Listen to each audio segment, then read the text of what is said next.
But I thought it was very interesting because it starts with, "O you who believe in Allah and His Messenger, and the book which He revealed upon His Messenger, and the book which He revealed from before."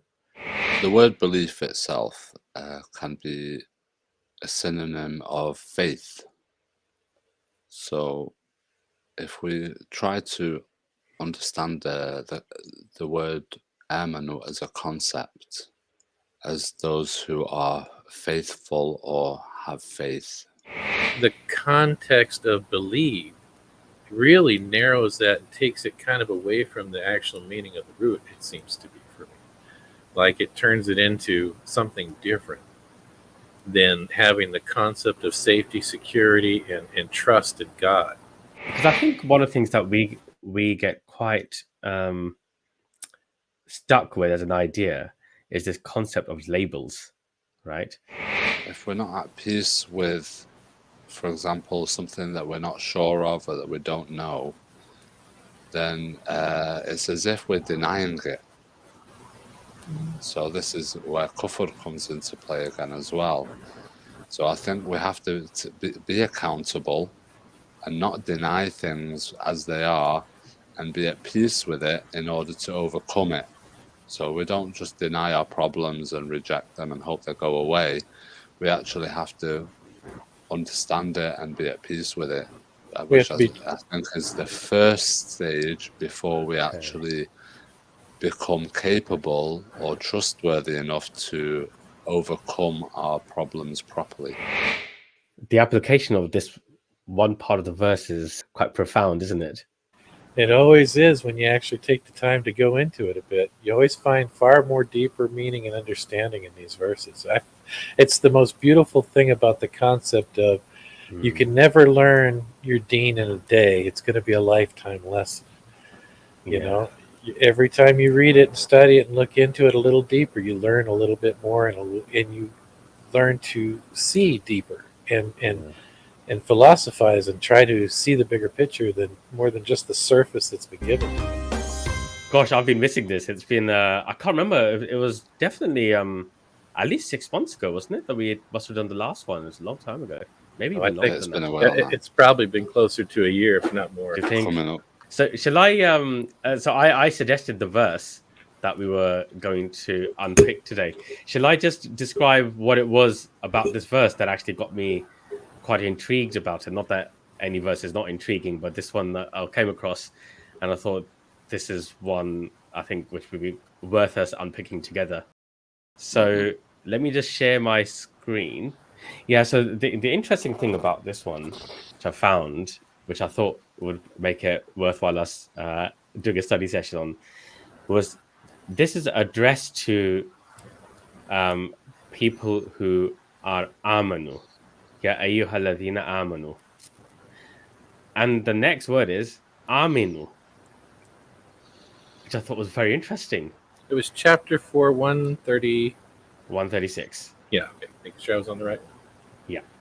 So it's Ya ayyuhalladhina Aamanoo. Aminu. And it got my attention because it's talking to a group of people who Aamanoo, and there's a command to Aminu. And then it goes on to explain what the Aamanoo is in respect of. Billahi wa rasulihi wal kitab alladhi nazzala ala rasulihi wal kitab alladhi anzala min qablu. And what I did was I put the words beside, and this is just the first part of the verse. The second part of the verse, which is a continuation, which we can go on to, it talks about those who do not Aminu. But I thought it was very interesting because it starts with, "O you who believe in Allah and His Messenger, and the book which He revealed upon His Messenger, and the book which He revealed from before." So I think that's quite interesting, and for me, it opened up the exploration of what Ya ayyuhalladhina Aamanoo might really mean. Because if those people already have Aamanoo, what's the rationale for the command to Aamanoo, to believe. I don't know if you've come across this one before, whether that's piqued your interest in that way, or whether definitely. Yeah. Yeah, something else to pull out is, I like how you've pulled it up here. When it says in Allah, it actually the Arabic says billah. So when the ba is used, that can also generally it means with rather than in. Fi would be in. Yes. Very good point. So this over here should actually be with. Yeah. Very good. I took this as a translation from Corpus, but that's a very good point. It should be with Allah. O you who believe, believe with Allah and His Messenger, and the book which He revealed upon His Messenger, and the book which He revealed from before. And whoever disbelieves in Allah and His angels, and His books, and His messengers, and the day of the last, then surely he lost the way, straying far away. So I needed to read it. Yeah.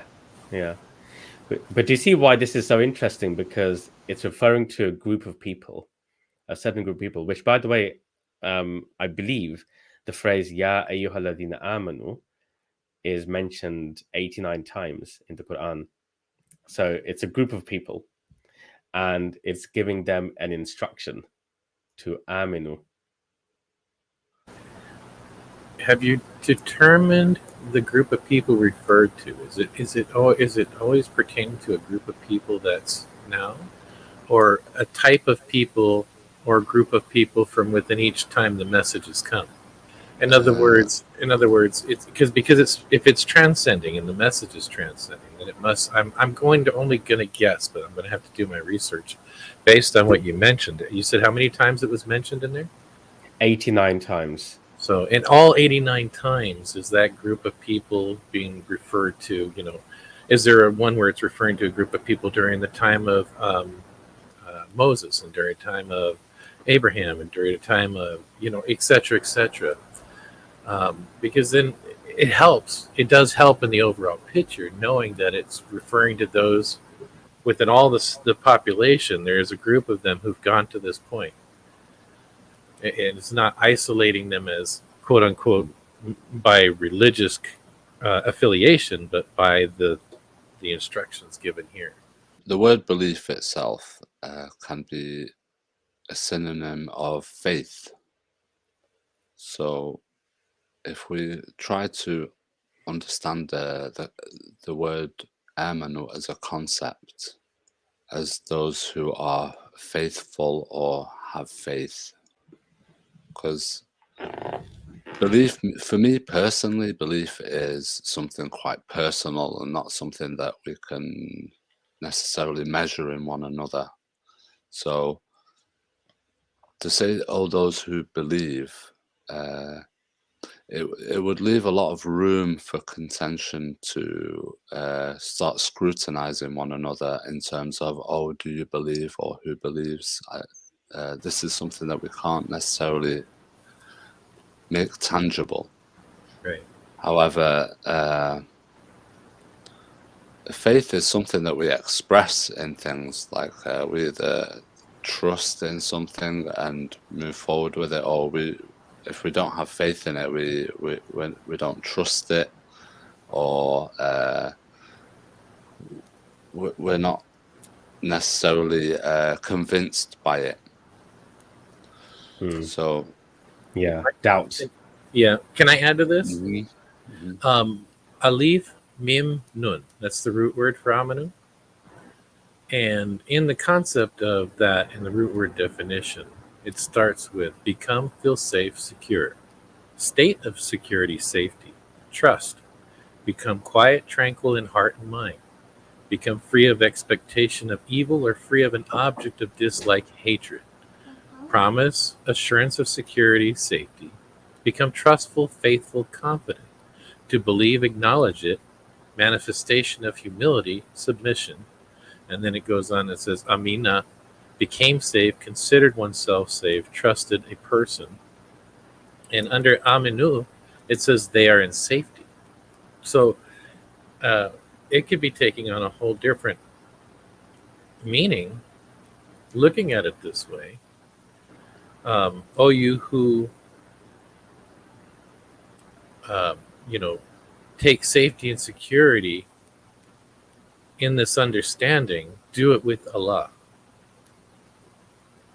You get what I'm saying? Yeah. Yeah, exactly. And that's generally how I've come to see it with this. That, the whole I'm sorry to interrupt. I apologize. I just get my thoughts still going. The context of believe really narrows that and takes it kind of away from the actual meaning of the root, it seems to be for me. Like it turns it into something different than having the concept of safety, security, and trust in God define that differently. You get what I'm saying? Belief, I don't think that truly envelops those words or those understandings. I just wanted to add that. Yeah. I think that's an interesting point about whether belief is an accurate representation of the word Aamanoo. More to do with safety, security, and peace. And the word Aamanoo, I believe, correct me if I'm wrong, is linked with Iman, and is also linked with Mu'min as well. So Mu'min is the person who has Aamanoo or who has Iman. Is that correct? Is that correct Arabic representation? As an Ahmed, whether you might be able to. Yeah. So one that Yeah. expresses it, like Right. a Muslim would be one that expresses salam. Right. So with that train of thought, there might be another thing to explore here, which is that when in the Quran God is referring to Ya ayyuhalladhina amanu, perhaps he's referring to individuals who aspire to become mu'min or aspire to attain the peace and security. And then what he's saying is that if you are of those people who are aspiring or looking or seeking this peace and security, then seek it with God and the Warasuli and the messenger, or the message, in other words. And so perhaps Ya ayyuhalladhina amanu is not people who have attained the peace and security and become mu'min. It's people who are seeking or aspiring to attain it. They're striving towards that goal. Hmm. And this is the instruction on how to get to that goal. It clearly defines it afterwards, right? Here's what you need for those who are trying to achieve that goal. Then do it with Allah and His Messenger and the book which He revealed. And it just goes on.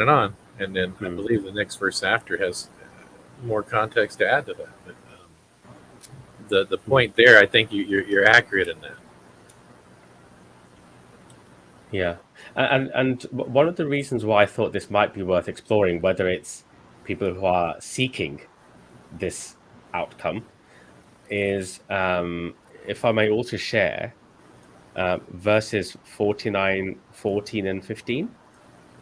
So I'm just going to share that on my screen, 49, 14, and 15. So just give me 1 second so I can try and get this right.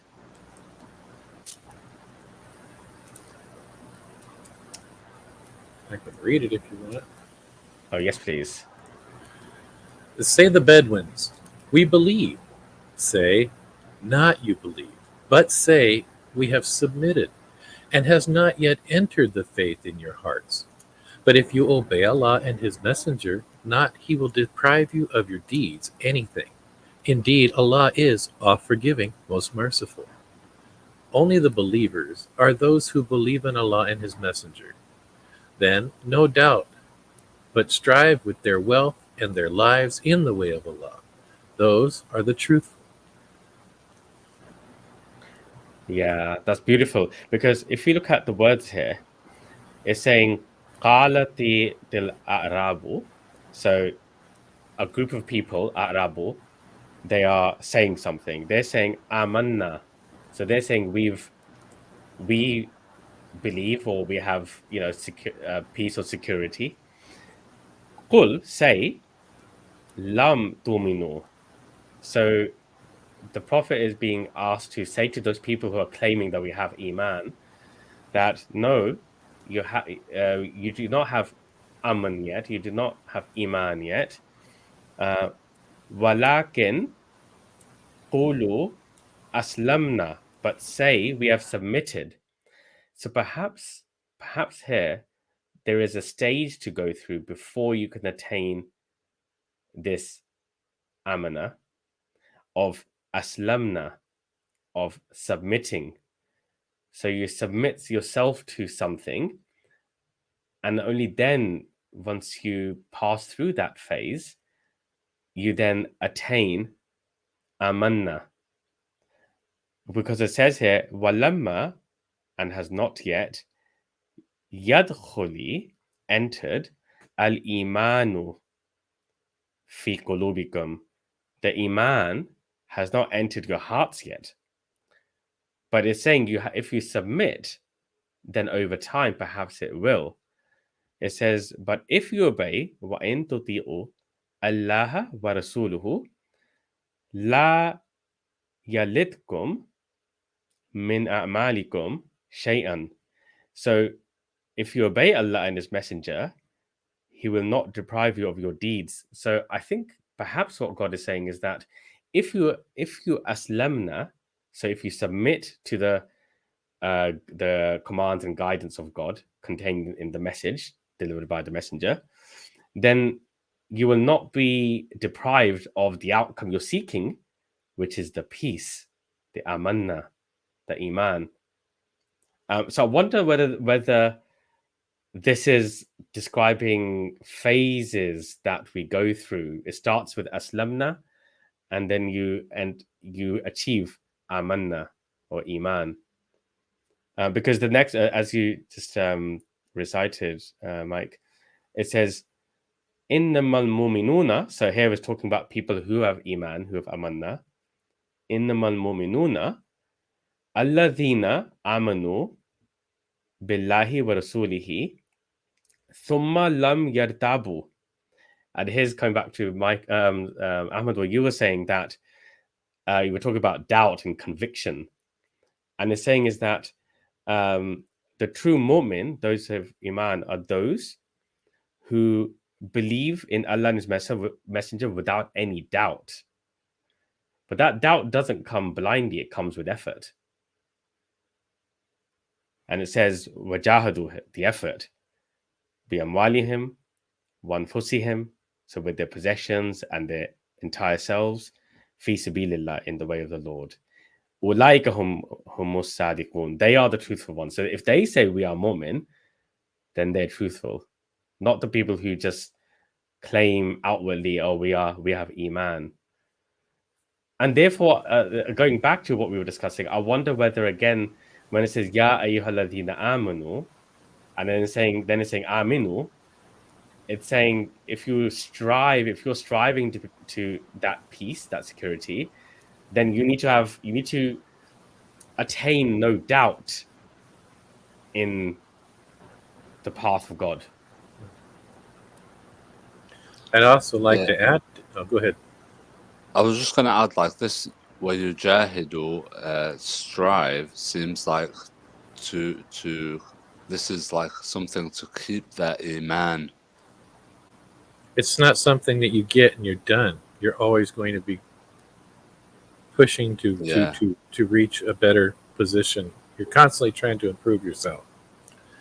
It doesn't say when you've done this, it's done, but to strive, to always be pushing for this.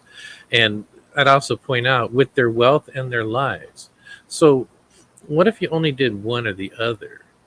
it would be something that would visibly stand out about the individual. So when people say, when there's other verses that say you can recognize them by their signs, right? By their the way their face is, or the way they present themselves, etc., etc. You have people who strive with their wealth, but not their lives, and so there's a facade. There's two lives going on. There's the outwardly one where I'm presenting myself as a pious individual, so to speak, and I spend money openly, and I don't keep it private. I don't I'm open about my charities, everything he does with his money, right? To put on this facade, and then when he goes home and it's his life and his normal life, as all have experienced, I'm sure, then they come home and they sin or do all this other stuff that's totally opposite or not in line with that striving to be better, and vice versa. So it's encompassing everything, and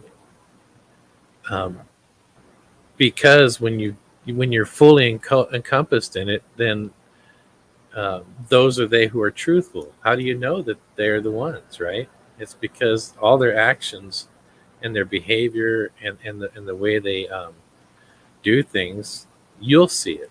They won't brag about it, but you'll see it. And you'll be able to recognize those people. Yeah, no, it reminded me actually, because I was just checking my notes. What you've just suggested there reminded me of Surah Al-Baqarah, chapter 2, verse 208, when it talks about not being in this partially. You have to be in this fully. You submit fully.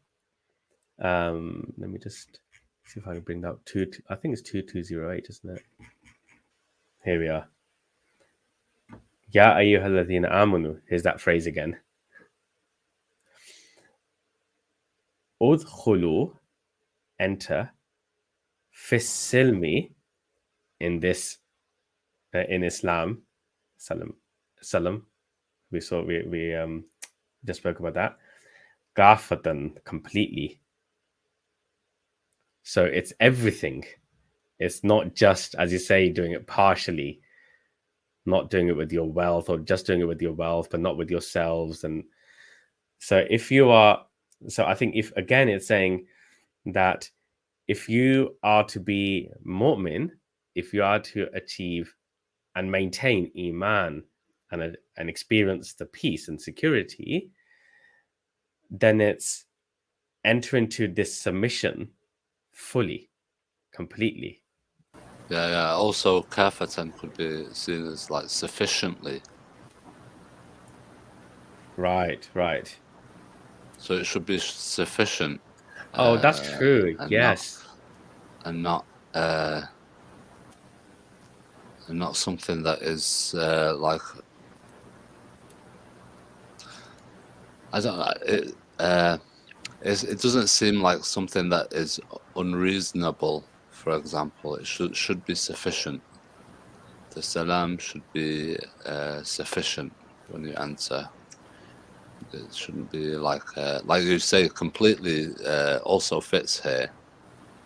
Like not one foot in, one foot out. This is something that with the iman, salam should be easy for that type of like you say, the transition of stages. Yeah, it feels like you can be in a state of submission, be a Muslim, a state of submission, but you're not necessarily at the stage of achieving the outcome of iman, the peace and security. I think you have to continue it. You have to submit to not just some of the, you can't be, as you say, one foot in, one foot out. You can't go out and be lying all the time, but at the same time, you can't accept this verse and deny that verse. You have to accept the whole of it. Right.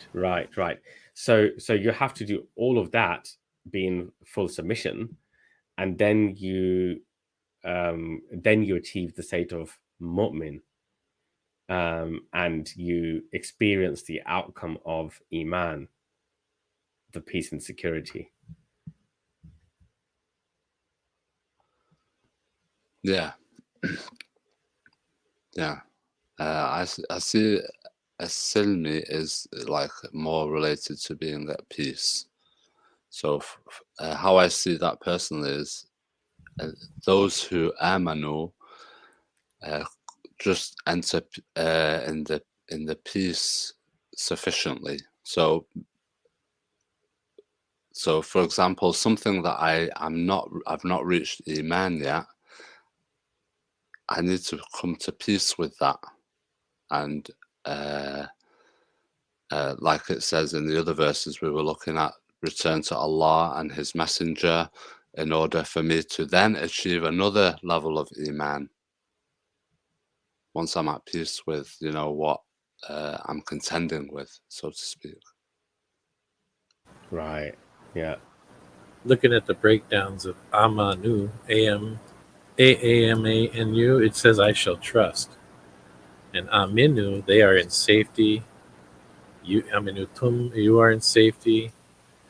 It's all trust and safety kind of built in there, not the concept of believe, right? So, and I think that's part of the process of the overall pictures. First, you have to trust in this. You have to trust that it's truth, that there's guidance there. And as you progress and learn, you do become trusting and understanding, because it connects with what's already been inspired into you.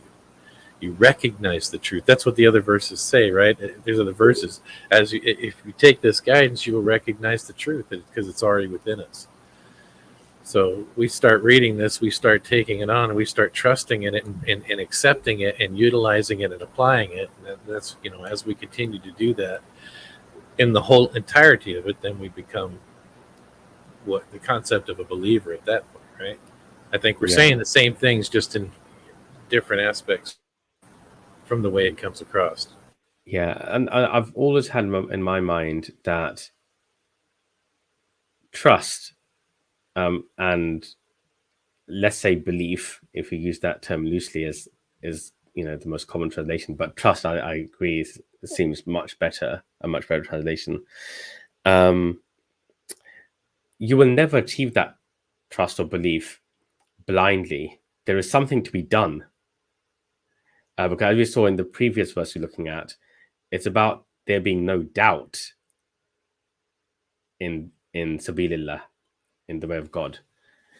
So, because and this is maybe what the Arab was saying. They were saying, hey, look, we have Iman, but they were just saying it because they decided that they want to follow the Prophet.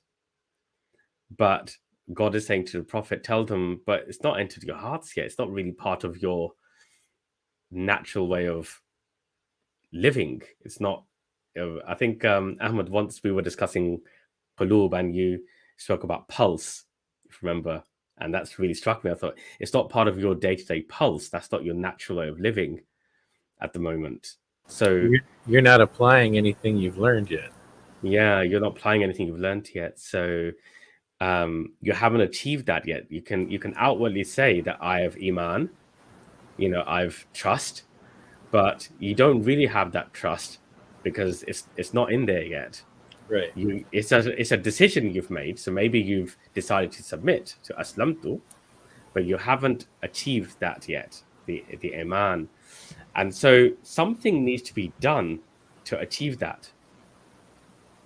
And I think that's the question then is, what needs to be done for there to be no doubt and for us to achieve that trust in God and the message that's been revealed through the messengers? Oh, I think when I referred to the verse that we started with, that the bat, instead of it be in, it's with. I think this is what is saying, like, what's going to give us that trust and security. It's Allah and His Messenger. not with as in together, with as in this is what you're going to use to gain the iman. And then it says the kitab الذي نزل على رسوله, just to clarify even further. Right. So it's through the pondering over the kitab which has been revealed. It's pondering, maybe experimenting with what's contained within the book and witnessing. Because in my mind, you don't. The way you have no doubt in something is if you witness something with your senses. And so perhaps what this is saying is that it's with Allah, with what's been revealed, so the messages, and that's in the book, and it was booked before this particular messenger. And so have a look at it, explore it, ponder over it, experiment with it, and look around you and look at the proofs. And only through that, or perhaps through that, you will achieve that station of not having any doubt. Something like that? I think it's very much like that, yeah. So when I see that, like, for example, sometimes it says turning to Allah as a friend and a helper, or as a supporter and a helper, sorry.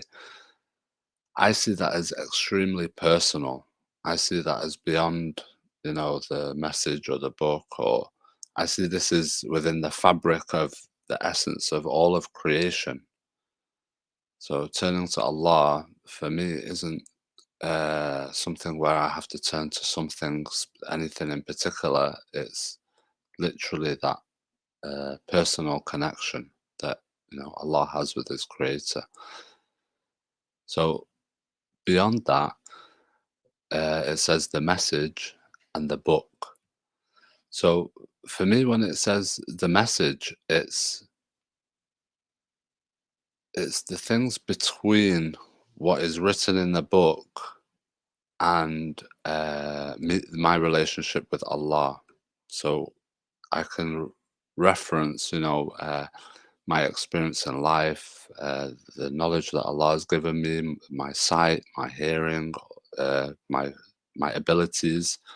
I can use all that to relate to what Allah's message is, not only as a human being and me pondering as a human being living day to day, but even looking at the book, it relates to that perfectly also. So the messages that are in the book are also clarifying to me my relationship with Allah that I have in real life,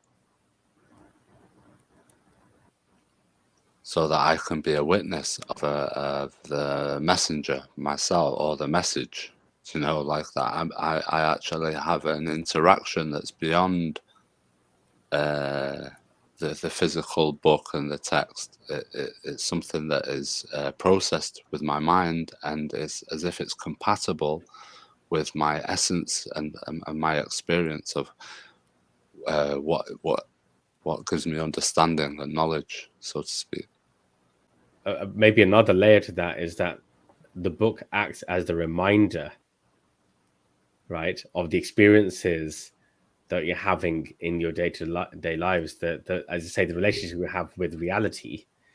The book is reminding you of that, and it's saying, look, and therefore this, here is the proof. Think about that, and that is giving you your proof. So trust it. Don't have any doubt in it. Sorry, I lost internet there for a second. Can you guys hear me okay? Yes, perfectly fine. Thanks. Okay, Welcome back, Mike.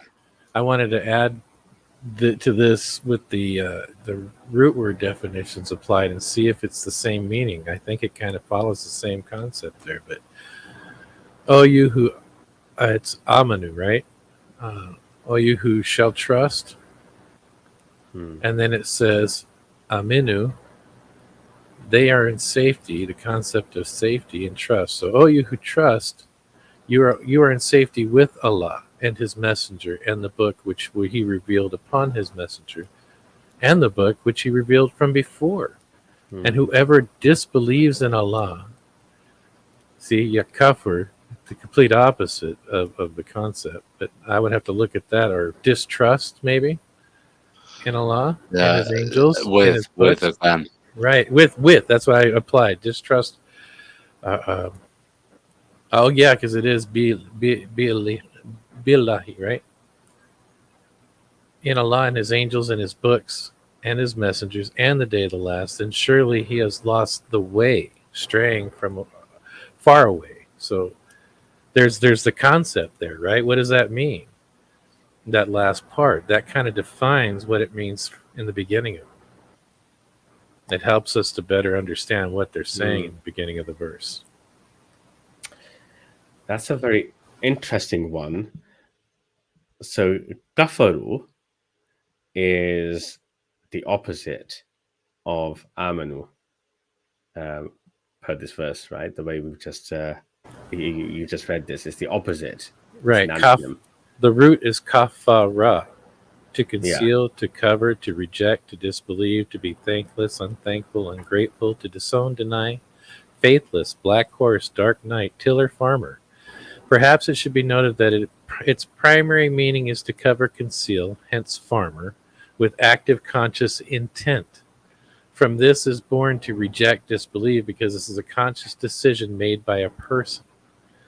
Please note, one can only reject something after hearing, seeing, experience it, not before. So that's all helps provide better perspective of what we're defining at the beginning of the verse. Yeah, what I'm wondering is that I'm trying to get in my mind the relationship between the root, the core meaning of kafara and the core meaning of amana that we've just established. So if amana is trust and kafara is conceal, I'm trying to establish the relationship in my mind between those two core meanings in the way that they oppose each other. The trust comes from recognizing the truth that's revealed to you. And we recognize the truth in the book because it's already inspired in us. We are recognizing it. It's being revealed to us. The opposite of that would be to conceal the truth. Conceal that and then create distrust or doubt. So I could see how that could be one opposite to the other. Yeah, it leaves room for doubt to conceal because you're not gonna figure things out. So in order so that there's no doubt. Yeah, you're not letting it come out, right? I understand. Yeah. Or you're hiding it intentionally for the benefit of yourself for whatever reason it may be. You know, oh, I saw that the guy giving me my change back gave me too much money back. And I concealed that truth and took that money. So now I'm promoting negativity, going the wrong way of the wrong path, right? I'm not being truthful and honest with the person who made the mistake. I could reveal that truth and be truthful, and that would benefit both parties, right? Because you're benefiting yourself by being forward and truthful and not concealing that, even though it was not your mistake. And the other person now gets to, now that they recognize the mistake they made, and they're going to be more, maybe a bit more attentive to not making that mistake again. But the benefit that person got besides that is now they don't lose money for the mistake they made, right? They're not going to be double negative. It's not going to be a double negative against them, which then would be shared by the person who was deceptive as well. Because he would take that. The point is there, by his deception, he gets hit twice. One, for basically covering it up and lying. Two, he took benefit from somebody, received more benefit from somebody he should not have. And that has created a negative thing for that person. So you're going to have that judgment on you too. What you get what I'm saying? You can see how it compounds the minute you start going the wrong way, in a bad way, in a negative way. And then the opposite, how it can compound in a positive way.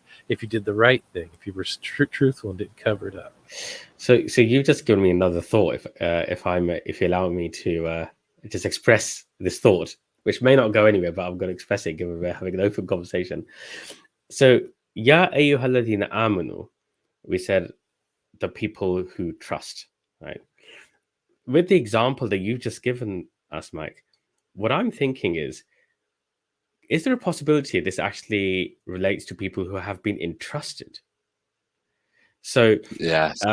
yeah, so the example you gave there, Mike, you were given something and you covered it up. Now, God has given us blessings, right? Our very existence is a blessing. Everything that allows us to exist and experience this world is a blessing. And He's entrusted those blessings with us. He's entrusted this earth with us.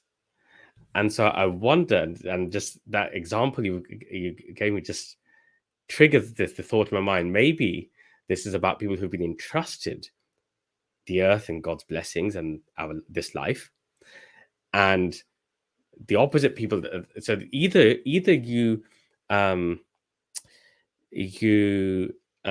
then trust with Allah and the message in how you address what you've been entrusted with, or you conceal it, which is kafaru.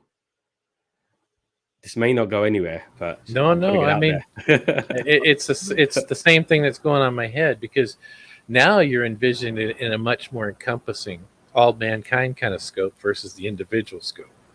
And that also applies because that's also what we're told. Because if it's transcending and if it's for all mankind, then it has to be also considered and applied that way in the aspects of what we're given. It does break it down for us, right? There's the individual, then there's the family, then there's the community, then there's the nation, then there's the world. You have to start with you and work your way out from there. And if everybody's doing that, not concealing it for their own, greed, ego, desire, whatever it is, they're honest, they're truthful, and they're always keeping open and honest about it, then that also sets the example for the next person as well. And it's the concept of that draws people to you. People are drawn who are have good hearts and don't have ill intentions, are always somewhat attracted or drawn to other people like that. I would say our friendships are a great example of that. We're calm. We like to talk and think out loud, and we're not judgmental of each other. We're open and truthful to our best abilities. And it has drawn us together as a group, for instance, where we feel that from each other, I would say, completely. I have no doubt that neither of you would ever have any intentional idea of doing something distrustful or conceal some sort of truth from each other. I feel that inside. And I think that's a good example of that from an individual standpoint. And then us getting together as a group and trying to learn this and understand the message and the meanings better. And then we disseminate that truthfully amongst others and people who recognize that they're drawn to it. It becomes more of a community thing. And hopefully it's a global thing. Mm-hmm. Mm-hmm. Well, I think it's interesting that you brought up the community aspect of it, because the word trust here and how you mentioned, Munib, this is something that is attained. I think when it says those who Aamanoo, when it's addressing them, I think they're in a position where, like you say, they have been entrusted, and it's even within a community. So these people have a responsibility on the community, for example. So I even say it for example, my job. For example, if I go out and repair things, I'm entrusted to go out and repair something. So I have to do it to, to the way that is correct. I'm responsible. I have to do it to certain standards, and not to try and let those standards slip. And the more I learn, I might raise my standards, the better I get. the more trustworthy I am. But if I let these things slip, I'm not going to advance. I'm going to hit like a glass ceiling because I'm not improving and becoming better with the knowledge that I attain. So I think when it does have this thing, it's addressing people with their responsibilities, and it could be personal or community or, like Mike said, on a global level. And it's something that I think we can recognize in each other, whether, if someone's trustworthy or not, or we can see it in the results of, what's happened. So people complain about, for example, governments or institutions that it seems that they're not very trustworthy because it's something that we can recognize through results and stuff. Yeah. That's amazing. So you could be saying also, like, those who, as a group, as a community, we elect someone to represent us as a community, and that person's been given the trust of the community to make decisions and choices in their best interest, and they could take safety in that because they trust and believe in that person to do such a thing. So essentially, yeah, people who have been entrusted with some responsibilities, then what this is saying is that those individuals, those people, should place trust in Allah and the message, and that they will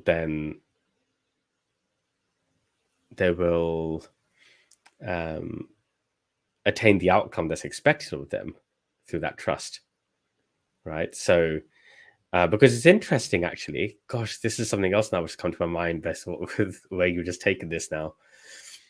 The previous verse to this one, 135, is about dealing with justice. If you think about the context in which this verse has been placed, it's talking about justice, if I recall. Let me just see if I can, at least for myself, try and bring that up, because this is getting interesting. O you who shall trust, be custodians of justice as witnesses to Allah, even if it's against yourselves or the parents of the relatives. If ye believe rich or poor, for Allah is near to both of them, so do not follow the desire, lest you deviate. And if you distort or refrain, then indeed Allah is of what you do all aware. That verse? That's the one. That's the one. So it's talking about dealing with justice, standing firmly with justice. So again, it's talking about, if you have been entrusted with responsibility, then do it with justice. And look how serious it makes it. Be custodians. Be custodians of justice as witnesses to who? To Allah. Even if it's against yourselves. So no matter what, you've got to be fair and honest and truthful.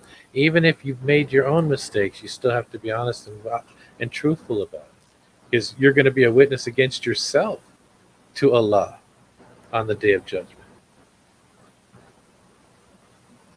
How can you be trustworthy if you're not going to admit your own mistakes? Exactly. You has to be completely. That's what I mean. How super serious this is. Yeah, amazing. Yeah, so this could be applied at so many levels. It looks like Ya ayyuhalladhina Aamanoo is applied at the global level, but also at the community level, where you've been. So we've been given accountability at the global level by God, right? As a species that is to look after this world. Mm. We have been given responsibility to look after ourselves as well, to respect ourselves. Then there's the community aspect of it. We will have responsibilities within our community. Yeah. So we've been entrusted as somebody in the community. And actually, everyone plays a part in that community. I think one thing we discussed in one of our previous podcasts was how everybody plays a part in the community. Mm-hmm. And so we have some level of trust in us in the role that we play within our community. That could be as a leader, or it could be someone who is within that community, even if they're not a leader. It could be a neighbor. It could be a friend. It could be the store clerk that's pumping your gas. That's why I said earlier, it starts with the individual. The individual has to do it first, and then it goes out from there. The individual then to the family then to the relatives, and then to the township or community within that, and then the city or the nation after that. It all works its way out, and eventually it's globally. If everybody's working towards that goal, then it becomes the ability to be globally. And my goodness, I could only imagine what life would be like if that was the goal of the majority of people in this world today. There would be nothing. We would not have the hardships and things we're dealing with. Yeah. Because greed, ego, lust, all that stuff goes out the door, right? Then you have this quote unquote, lack of a better way to put it, more of a utopic societal living, because everybody's living, for the majority, are on the right instead of the wrong, or on that path of trust and the ability to trust and rely on each other. So what you're saying, Mike, is right now we have an amazing opportunity to do good deeds and reform. We all do, of course, absolutely. In a brilliant position to. There's a lot of good work for us to do out there. Yeah. There's another aspect then this brings then to mind is because I think one of the things that we get quite stuck with as an idea is this concept of labels, right? So in my mind, before we were unpicking this verse, in my mind, I was seeking to attain a label, right? Like mu'min, I mean, so or Muslim. Maybe label's not the word. Maybe categorizing. Categorizing, yeah. And actually, God is speaking to all of us. Yes. He's speaking to all of us. He's not speaking to someone with a label or a category. He's speaking to all of us. That's interesting. It just changes the way you look at things, I think, and how you read the text for yourself. Yeah, I that becomes a big issue for a lot of people. For some reason, the concept of labeling. You've got people who will say that they're a Muslim and then say others aren't. Based on what?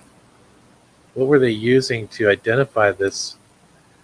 Or what was giving them the ability to make such a judgment? Hold on just a minute. What, my love? My wife had something to put in there. Hold on. Go ahead. No problem.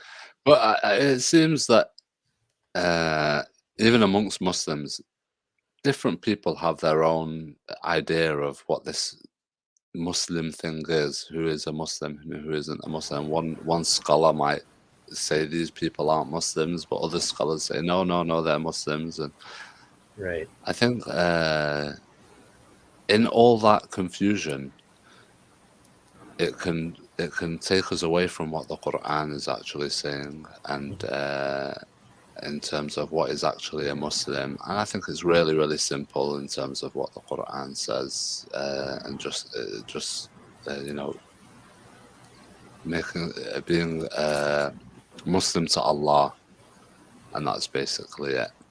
It's not something very, very complex. It's not something that you have to join a specific group for. It's something between an individual and Allah.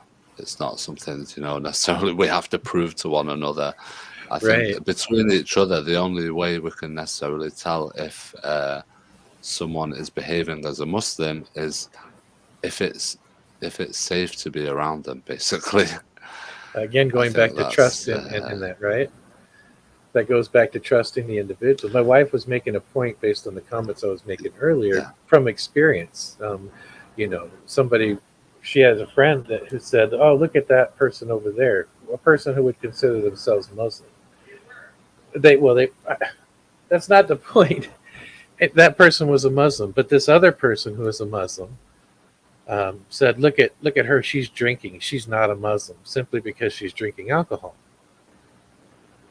And that's that whole labeling thing. I think, and then I don't think we have. How do you go into that ideology, that type of behavior? That's not taught in the book anywhere that I know of. In fact, everything I see is always talking about, regardless of what they're doing, you're not the judge, because you might say something about them or that person or that other dean. When it talks about the Sabians and the Jews, and that there's a verse that clearly says, do not call them things, do not label them as things, because you do not know what's between them and God. And you may say something about them that may very well put you in hot water with God. I can't remember the verse exactly, but it's very definitive as to not having that type of behavior and not doing that kind of thing. You could talk to that person, you can socialize with that person, you can try to understand that person, why they are drinking. Maybe there's a problem in their life and they just don't know how to cope with it. But to be judgmental of that person and label them, a kafaru, a non-believer, a non-person, period, simply because they're drinking alcohol, where there's no definitive haram statement in the Quran about alcohol. And of course, then there's the concept where it's simply narrowed down to alcohol, when intoxication is far more engulfing in concept and understanding than just simply alcohol. It's your mental state, whether you're intoxicated by ego, lust, greed, desire. All of those things are intoxication. It's what affects your ability to think clearly and make sound decisions. Alcohol is a great representation of that, because it does that, but it's not the end-all be-all of what that word means. That's what they've narrowed it down to some physical thing that can simply be cut out or ignored.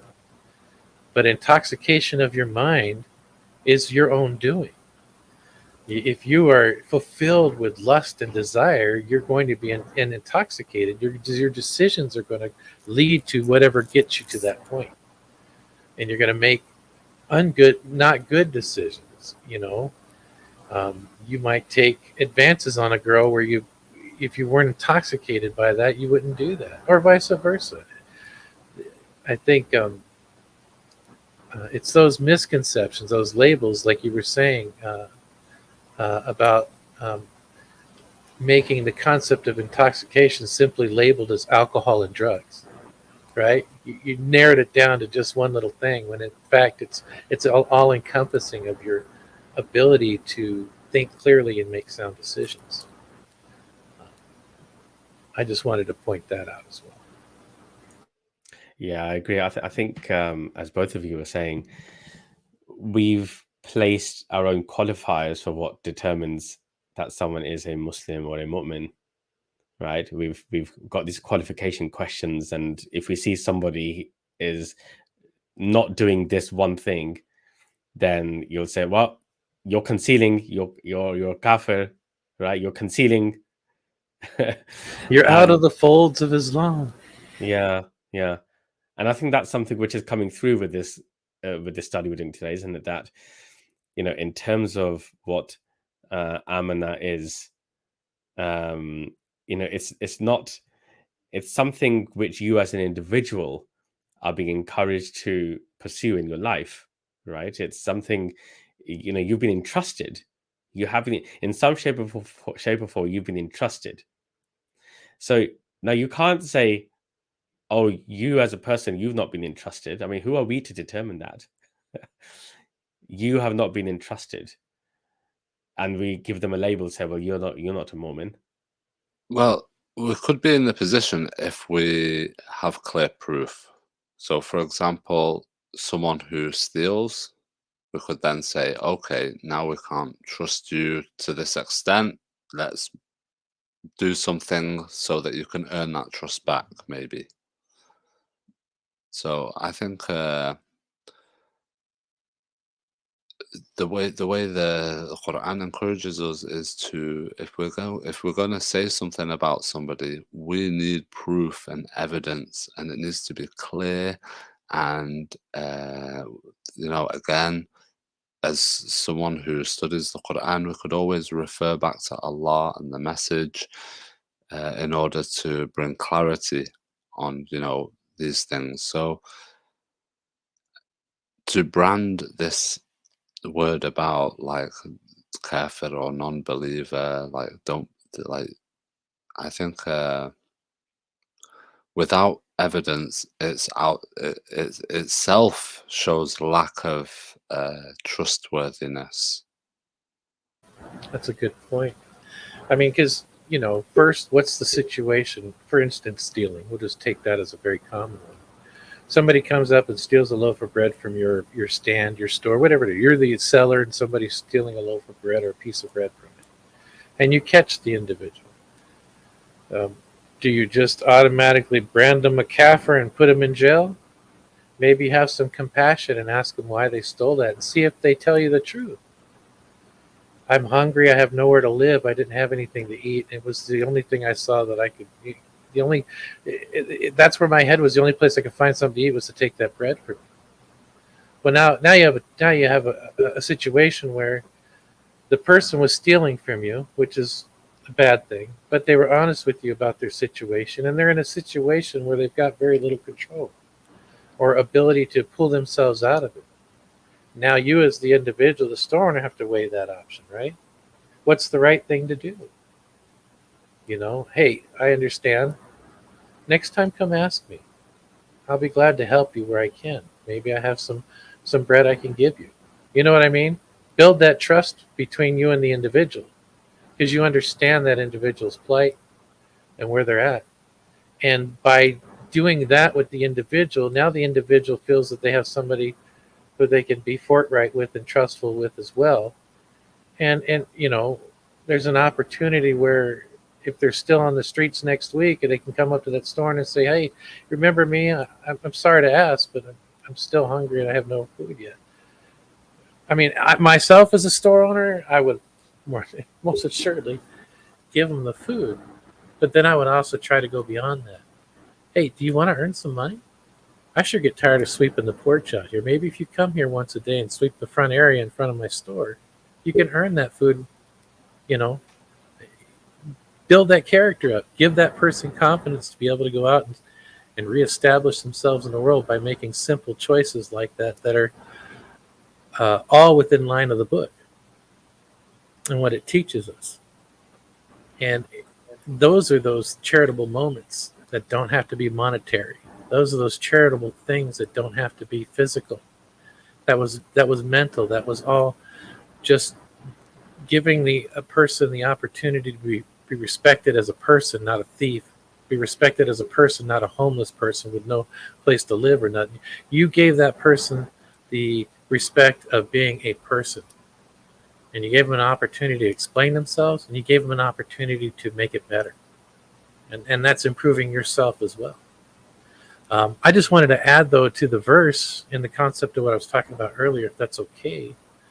In 4:135, it goes on to say, after we covered the part where, be truthful, right?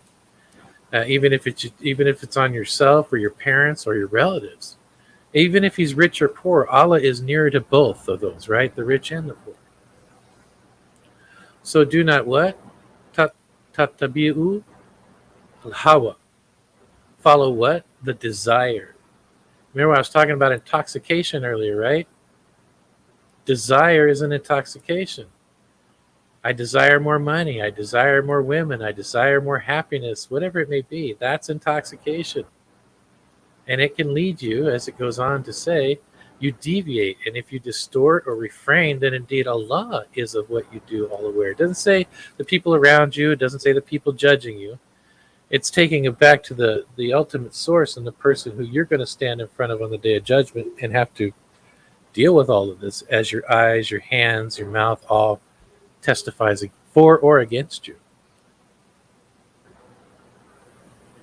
I land, sorry. Just so many thoughts going, like you guys, so many thoughts going through my head, and I just want to get it out there. Go on, Ahmed. I think you were No, saying. no, go ahead. I was just going to say that we spoke about evidence, that we need to seek evidence of something before forming a view about a situation or a person.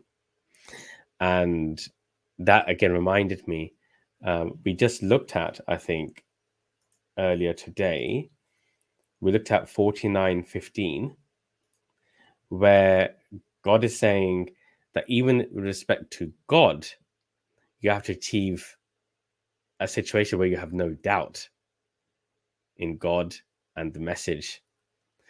In other words, you have to make efforts to obtain conviction, which comes through evidence of the existence of God and the truth of the revelations and the guidance contained within it. So even before you submit, you have to obtain the evidence. So why would we not seek the evidence in relation to a person before we form a view? So if the standard is so high, even with respect to belief and trust in God, why would we lower that standard when it comes to other people who are around us? So I just wanted to add that. That's a great point. Thank you. You could also see it as raise our authority, not just lowering our standard, but it's raising our authority to be able to label someone without proof, to assume that we're in a position to start dishing out titles for people as if we're passing judgment on somebody. Yeah, very good point. We're going above our own station to do that. We're trying to put ourselves up to or equal with God. That's what it comes down to, if you want to narrow it down real quickly, because God's the only one that can judge. He's the one that makes judgment, right? So if we think we have that capability, then look where we're putting ourselves. And that's not a good place to try and put yourself. Because we're taught not to do that, right? In the book, many, many times. So it's those little things, these little nuances that if we don't take time to step back and go through it, we miss them. And we end up putting ourselves in places we don't intend to be. And giving ourselves, like you said, a status or position where we feel we have the authority or the right to do something like that. I think it's a huge I think it's a huge problem that we all really need to turn back and reflect on ourselves and find out, if we're doing that, we need to certainly correct it. But what gets us to that point?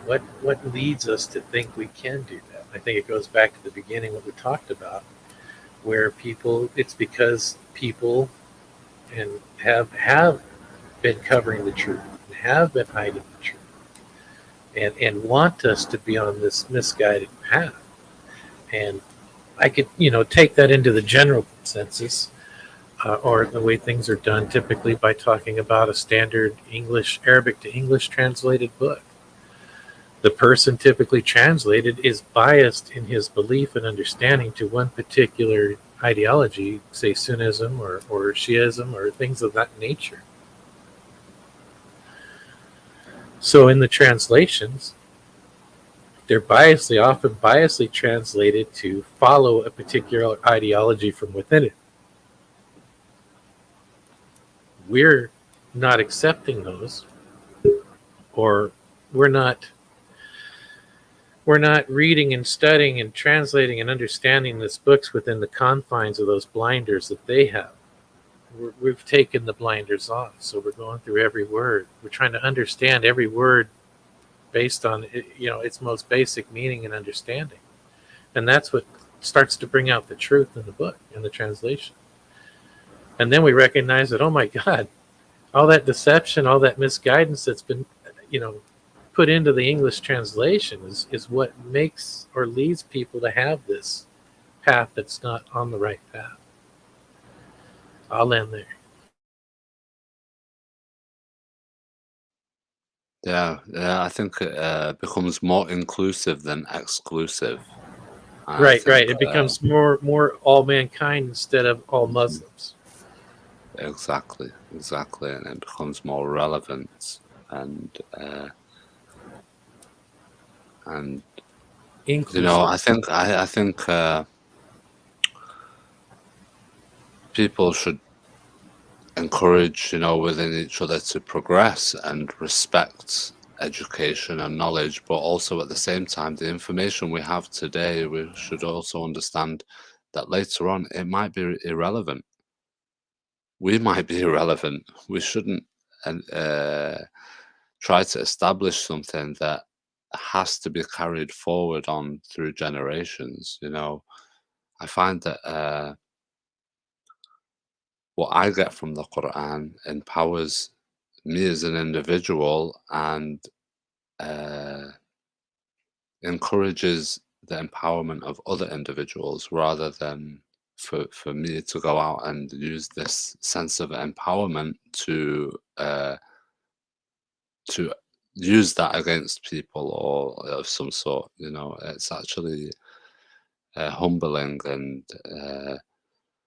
it puts us in our place. Like I said before, we're not in a position of a judge. We're all on the same level, and understanding that and having that position and understanding our place, that if we have something to do for people, it's to help them, however, by whatever means. It's always to help people and to be of service. Right. Yeah, I see. So I see it a very similar way as well, and it goes back to Ya ayyuhalladhina amanu for me, which is the information that we are getting and the knowledge we're getting. I see it as something which is giving me a responsibility in society, a responsibility to share the truth in society, a responsibility to share the blessings that God has bestowed upon me as a person with other people. So even though we kind of got there in terms of Ya ayyuhalladhina amanu, I think when I've studied the text, the humility it's given me has put me in a situation where it makes me feel responsible, right? It makes me feel accountable. And now the question I think God is putting to me with what we've looked at today is He's saying, are you trustworthy? Have I entrusted you accordingly? Are you to be entrusted now that you have this information, this knowledge? And I think God is saying to me, trust, place your trust with God and the message. You will achieve your outcomes. And the book as well. And the book. So I was going to say, like, in terms of having iman, not only in Allah and the message, but also the book. I was looking at chapter 3, 78 and 79, and I thought this was interesting. Can I just bring that up if you don't mind? Just give me 1 second. Yeah. I wanted maybe if you don't mind, Mike, if you could read it for us as well. Yeah, I can do that. Oh, thank you. Lovely. You said 78 and 79? Yes, in chapter 3. And indeed among them surely is a group. They distort their tongues in the book so that you may think it's from the book and not it is from the book.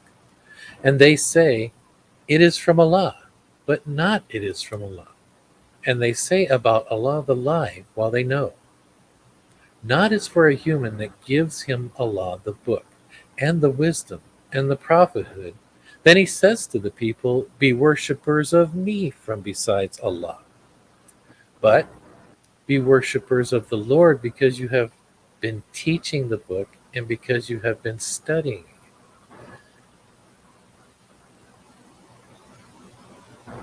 And I'll go on to Yes. 82. And not he will order that you take the angels and the prophets as lords, but he order you to disbelieve.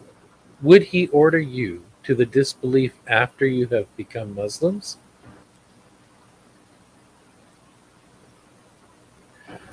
That's a lot of powerful information right there that is ignored by the majority of the Ummah.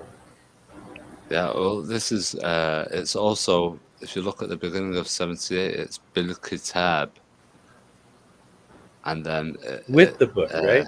yeah, with the book. But then there's people that say that attribute things to the book. And they'll also go as far as to attribute it to Allah.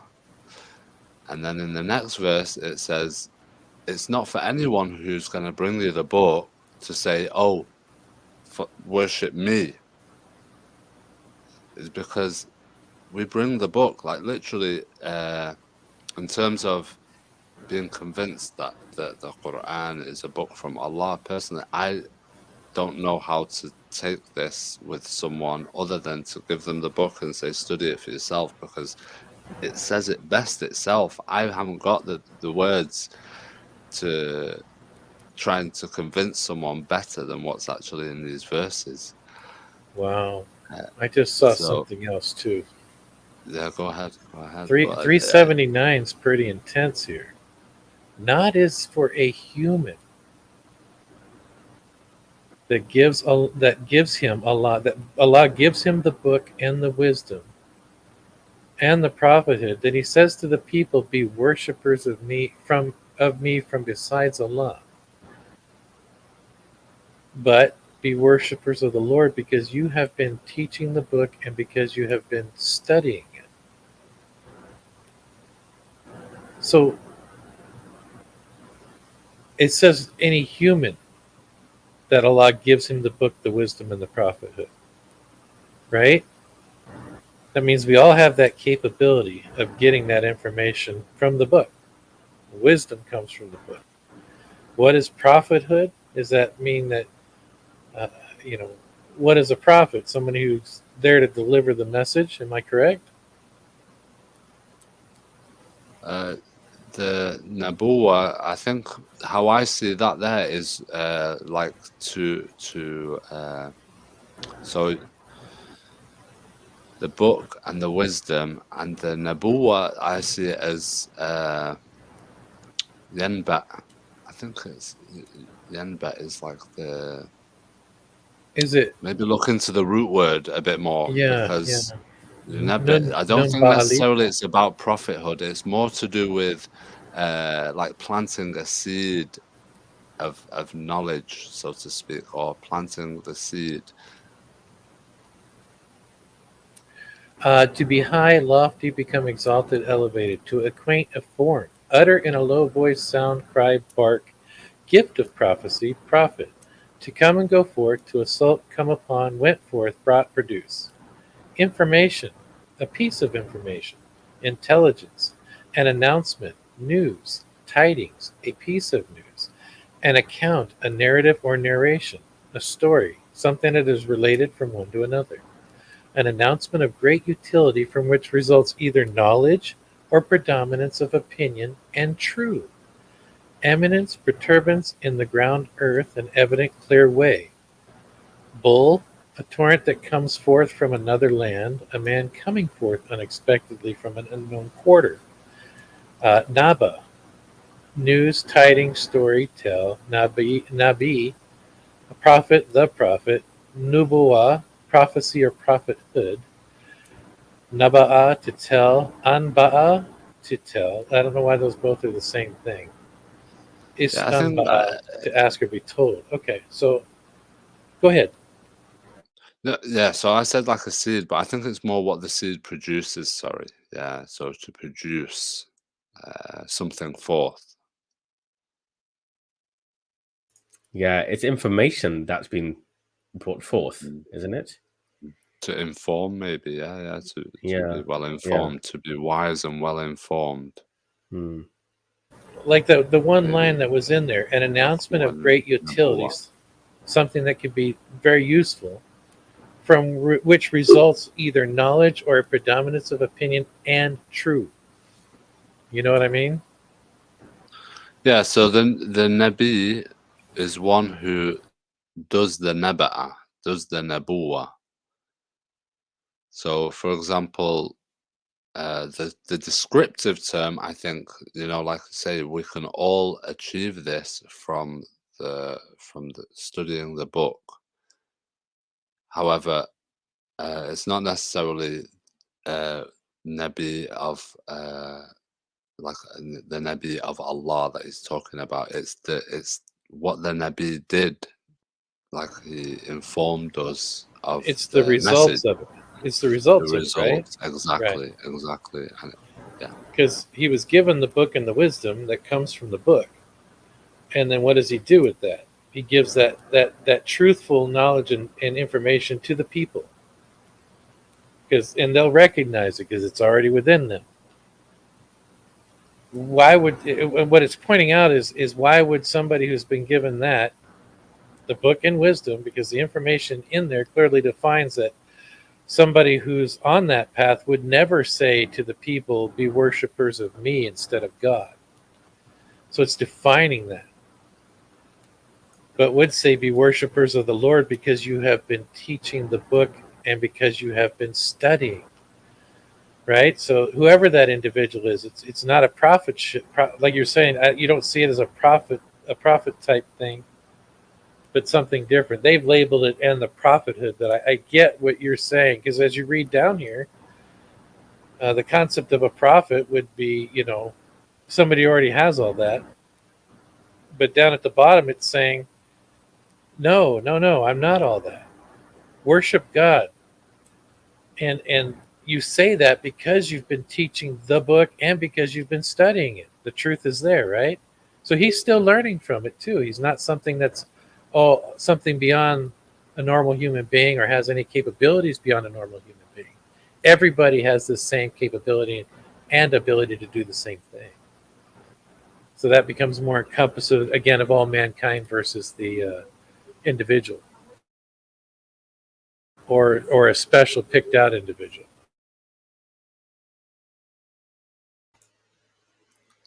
Yeah, it's interesting this one, isn't it? Because it says, because bima kuntum, you have, I think that's you have been, right? So it's talking about the individual who has received the book and the outcome of the seed of information that's been planted, right?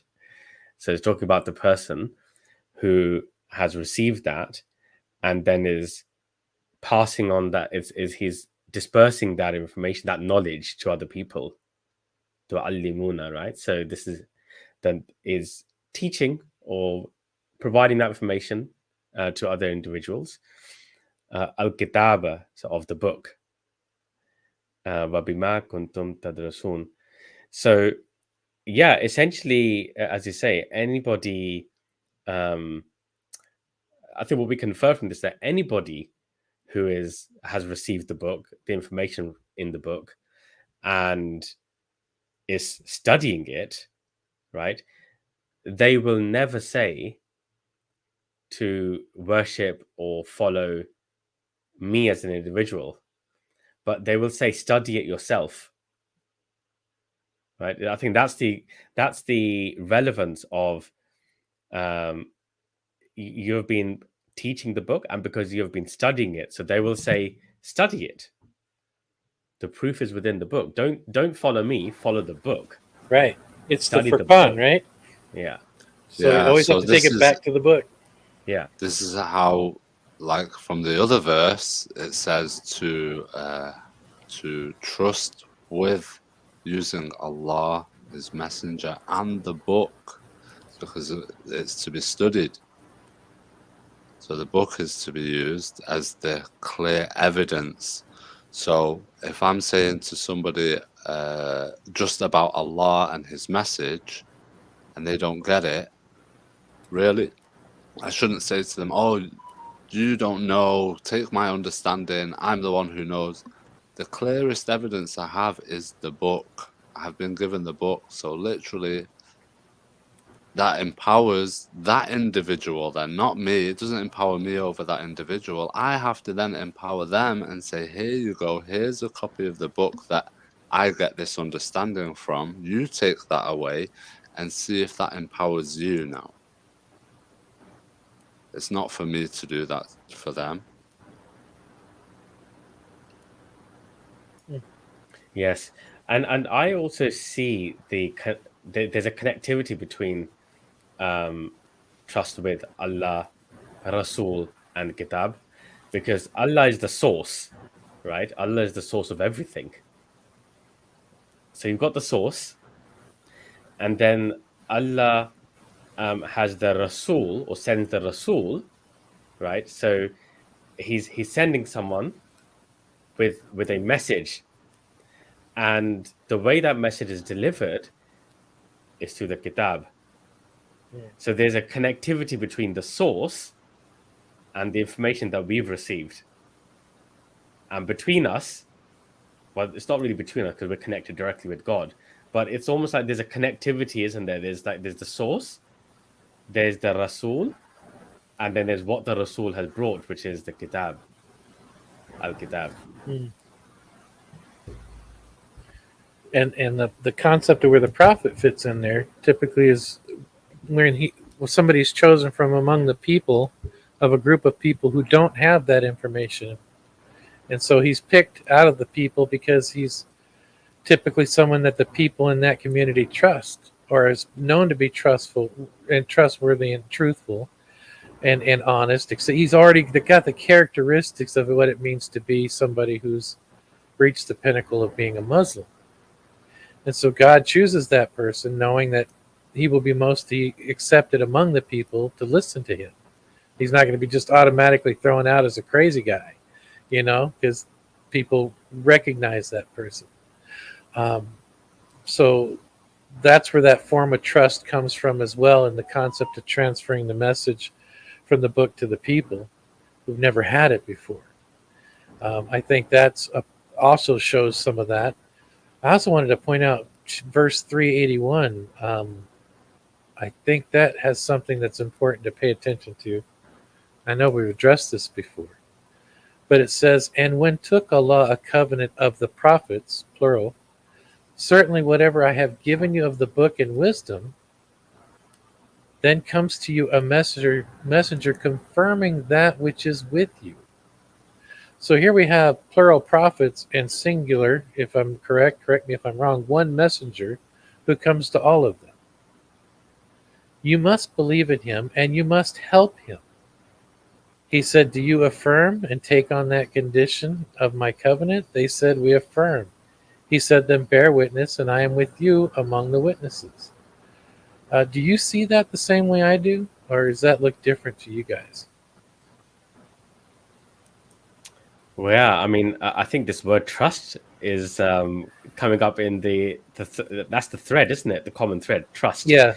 Because here as well, where you said you must believe in him, the word is la tu'minunna, right? Yep. So it's and it's bihi, with him. Trust, so believe trust, or trust with him. Yeah, placing trust with him, right? Mm-hmm. And then wala tan surunnahu, and support him. So that word trust is I think going through the entire conversation here today, isn't it? Yeah, it is. It makes more sense too. Yeah.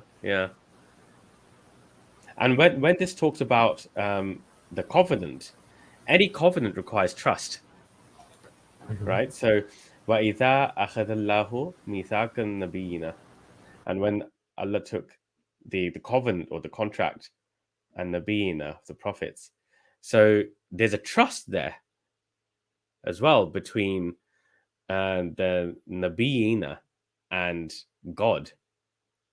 So again, it's talking about being entrusted with something.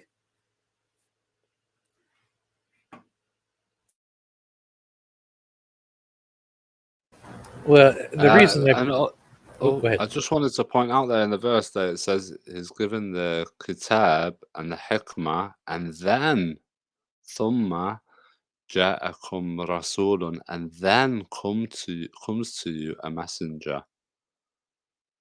Confirming that which is with you. Confirming that you've already got the book. So the messenger, Well, I would say that's what's already been inspired to us, right? Isn't that the part that's already been inspired with us? It's already there in us. We all have it. Because that's from the verses prior we've discussed with Jibril. That's already been inspired to every human being. It's there. And so when comes to you a messenger confirming that which is with you, what's already inside you, then you must trust with him and help him. So it makes... Yeah. And in terms of trust with him, is that he gives you that trust in that book that is with you. The clear signs, that is like I mentioned before. In terms of our relationship with Allah, I think it's personal, but with each other, it's something that we can bring evidence towards. We use evidence. So, for example, if we decide we can't trust somebody, then we have to have evidence for it. But even to say that we can trust somebody, we can develop that. It's not something that we just give away freely. So we need some sort of process to attain trust. So that we can give someone such a position of trust because it's evident that they are trustworthy. Can I just pick up on something, Ahmed, you just said a little earlier, that there is it says thumma ja'akum rasulan, right? So I think that suggests that a nabi comes first. Nabuwa comes first, right? And an individual obtains the hikmah from the kitab, from the book. And then there is the role of the Rasul, right? So the obligation of a Rasul comes after the Nabuwa has come, right? So now there is a period of time, therefore, where the wisdom is being obtained or extracted from that book, from the Nabi, and then the Rasul comes after that. So the role of a Rasul comes after the role of a Nabi. Would it be safe to say that the prophets that have been picked, as I said earlier, were picked because of the person that they already were? Like all the prophets, to the best of my knowledge, were already living within the confines of understand of what the book and wisdom teaches you or gives you. Like they had already recognized that we're living their lives in that process or that way without knowing this book or having that wisdom, and that's why they were chosen. Does that make sense? When Allah took a covenant with the prophets, certainly what I've given you of the book and wisdom, then comes to a messenger confirming that which is with you. So you've already been living that life as if you had already had that book and wisdom in front of you in form. But God recognized that. That's why he chose you, and he sent a messenger with the actual book and way to live your life, and it matches. You're already doing it. So you've already got that knowledge. And now it makes it that much easier for you as you continue, as you read the book and study it as well and pass it on to others. That's kind of where I was going with that in the beginning. I get what you're saying too. It kind of seems like they were this status before they were that status. For me, it seems as though those people were already living because they have somehow have it and lived by it and had their compass was already set. You know what I mean?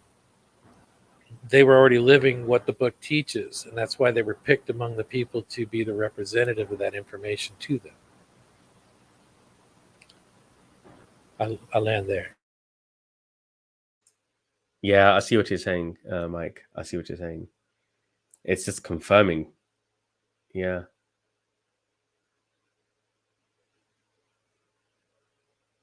that which is with you, ma'akum, with you, that which with you.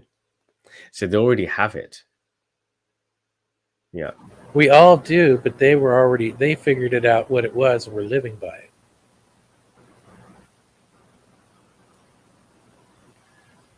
Like they were already treating people fairly. They were already being truthful. They were treating their family right, etc., etc. Everything that they were doing in their life was already within the confines of what the book was teaching. And that's why it makes sense looking at that from the outside, that makes sense why that person was picked from among his people to be the representative or be that person that the message comes to. Because they're going to be the one person in all that community that's most likely to be believed and trusted and listened to, if anything. There'll be those who reject it, but that's because they're concealing the truth within themselves. But those who hear it, they recognize the truth and are drawn to it as well.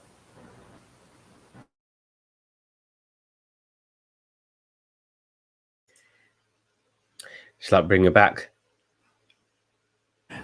Go for it. Yeah. Okay. So, right. We went deep here, but Alhamdulillah, we referenced so many different verses connected with so many different parts of this verse, and this is just the first half of this verse as well, because Mike, you were suggesting there's the second half of the verse which talks about the people who are concealing it, so who undertake the opposite activities in relation to this command. But now I wouldn't mind, just because we've been going through so many different, we've been swimming a lot through different parts of the ocean. Just coming back and see, okay, so what have we determined, what have we discussed in relation to this verse? And also something which we haven't done previously, but if I may suggest with you today, is if we point down and put down in bullet points what are the key learnings we took away today. I think that would be awesome. That would complete an amazing session. Would that work for you guys? I did want to add one more thing, if you oh don't yeah, mind. please. Oh yeah, go for the it. Full verse. Just one more thing that I noticed in terms of the full verse. When it's talking about those who kafaru, there's one addition to what they kafaru. There's an additional thing that they did kafaru of. Wal yawm al-akhiri. So I see that as accountability. Accountability, yeah, same. Wait, which verse are you on? Sorry. Same. 136, sorry. 136. And the second part of this verse, which talks about وَمَنْ يَكْفُرْ, so the people who are concealing. And that list, so there's billahi, wa malaikatihi, wa kutubihi, wa rusulihi, and then there's this bit which is wal yawmal akhiri. So they do not believe they're accountable for their actions. So I think that's one of the results of them not believing, or trusting with Allah, with Rasulihi, with Al-Kitab. They end up not feeling or believing they're accountable for their actions. Well, you have to if you're not going to trust Allah and His messages. Yeah. In the first place, I think the accountability is what compels us to turn to Allah, really. Is accepting and taking accountability for our own actions. That's part of that moral compass, right? If you don't have a moral compass, you don't recognize accountability for your actions to begin with, because you don't have that guilt, that personal guilt. That's pretty deep stuff right there. That's pretty intense to see that deep into it and recognize that it comes down to that. And you'll find in the mainstream, that's a lot of where it goes, right? All accountability is given to a third party in their system. They teach them to stay away from the kitaab. So there's one loss right there, right off the list. Don't read the book by yourself. Don't go look at it. Don't go study it. You need an imam, a scholar, somebody else to teach it to you. So now you've been taught and pushed to give all your trust to somebody else's translation or understanding. You've created a third party, a intercessor for you. They've created a dynamic where you've been pushed or forced upon this belief or understanding. And until you recognize that and question it and turn away from it, you are indentured to it. Everything that third party, that sheikh, that imam, that scholar says that you've got to go to get your understanding from, you've given your trust to that. And we can see clearly just by going through these verses and doing some, I wouldn't even call it deep research, just basic vocabulary research and understanding what the Arabic word means. And then applying it in the way it should be and not the way somebody translated it to their own bias. That scholar or that translator who's a Sunni or a Shia or whatever, it doesn't matter. They're translating within their own biased understanding to maintain that bias, to maintain that standard of understanding that says you can't study this book alone. You have to have an intercessor or intermediary to teach it to you. Because every time a person does what we're doing, the mainstream looks at that and says, you're just understanding it on your own, all willy-nilly. That's why you need to have this, so that you don't misunderstand what we don't want you to misunderstand. We want you to understand it this way. Yet God's literally opening up your eyes and telling you there's some truth here that's being concealed by those who would want it to be concealed, because they don't want you to question it. The imams and the scholars, they don't want you to question them and go to the book and get the truth. They want you to stick with what they want you to believe and follow, because they're concealing some truth here.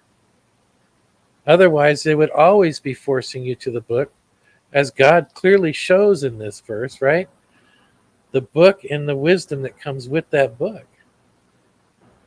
It doesn't say imams, scholars, anybody else in between. It's you and the book, you as the individual. Always go back to the book. That's what we're trying to do. We're trying to get away from the third party intermediary. My words aren't coming out today. Intercession, and we're going directly to the book and seeking God's guidance and understanding. And we're finding the truths that have been concealed. It's very powerful. A lot of people will balk at this and get really upset, just even talking about stuff like this, because they've been so ingrained to think that way that they won't even question it. They're not doing their due diligence and studying the Quran, as these other verses say, right? Because you are living by it and you're still studying it in the other verse that we read. It doesn't say studying anything else. It doesn't say guidance from anything else. Directly from here. All your hikmah comes from here. Your wisdom comes from here. But they would direct you away from that. They would constantly direct you away from it. Every time we find something like this, if I were to go to an imam right now and say, here's what I found, they won't be able to answer you. I've tried this. I've literally gone to a mosque and said, I found this inconsistency. And in the end, because he couldn't explain it away through external literature, the end answer is always, well, let me talk to the person above me, the person that they believe has more knowledge than themselves, even though they should be just as knowledgeable in this book, for some sort of answer that'll explain and make it acceptable. And they can't do it either. So there's God's evidence in front of you, clearly, that path is not the right path for understanding. It's always going to the book yourself. And then trusting that God, again, here's the word trust, that God will guide you and help you through an understanding. I'll land on that. Yeah, I think they're not. Certain people would stop others from trusting in Allah and His Messenger, basically. They want you to trust in themselves or their scholars rather than just like you say, going straight to the source and like putting that empowerment into that individual to trust in Allah and His Messenger. And yeah, it's a shame. I think this translation also has an impact on that psyche, because as we discussed, trust is about removing doubt. It's about obtaining evidence, right? That's how trust comes about. And I think what's happened is that people have understood this to be belief, and that belief can be blind, right? You can blindly believe Blind a concept. faith. Blind faith, right? There is such a thing. Whereas trust is, I think it's deeper. It's, I trust you means I've observed you, I've experienced things with you, I've determined that I can trust you. But I don't need that for belief. Belief can be someone said to me, "Oh, you must believe this is the book of God." Okay, I believe you. All right. Could you say that? But could you say that belief is more in the mind and trust is more in the heart? Wow. Whew. That's what God is saying. Hmm. That Iman hasn't entered your heart, right? When we look at a verse. So yes. Trust comes from the heart. It's at the center. It's something which you have attained at your core. I was going to say your soul from inside. Yes. Yeah, the concept of the heart, I think, is directly, or for me, it's more your soul, your being. The heart is just a representation, because without your heart, you have no life, and it's constantly running. So your soul is always there too. I kind of relate the two as one and the same in